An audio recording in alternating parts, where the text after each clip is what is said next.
మహబూబాబాద్ జిల్లాలో ఖమ్మం వరంగల్ జాతీయ రహదారిపై గ్రానైట్ లారీ బీభత్సం సృష్టించింది. నాన్సారి మడూరు వద్ద అదుపు తప్పి ఇంట్లోకి దూసుకెళ్లింది. లక్ష్మి అనే మహిళ తీవ్ర గాయాలు పాలవడంతో ఆసుపత్రికి తరలించారు. కరీంనగర్ నుంచి కాకినాడ పోర్టుకు వెళ్తుండగా ఈ ప్రమాదం జరిగింది. వరుస గ్రానైట్ లారీల ప్రమాదాలతో ప్రజలు హడలెత్తిపోతున్నారు.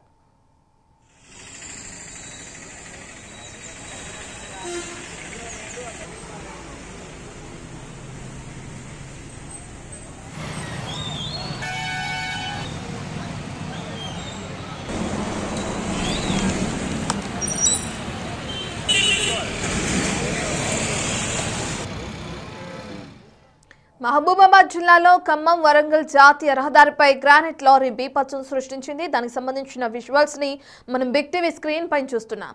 అయితే నాన్సారి మడూరు వద్ద అదుపు తప్పి ఒక్క ఇంట్లోకి దూసుకు వెళ్లినట్లు కూడా తెలుస్తుంది. లారీ ఇంట్లో ఉన్న లక్ష్మి అనే మహిళకి తీవ్ర గాయాలయ్యాయి. ప్రస్తుతం తనని ఆసుపత్రికి తరలించారు. కరీంనగర్ నుంచి అటు కాకినాడ పోర్టుకు వెళ్తుండగా ఈ ప్రమాదం జరిగినట్లు అక్కడ ఉన్న స్థానికులు తెలియజేస్తున్నారు.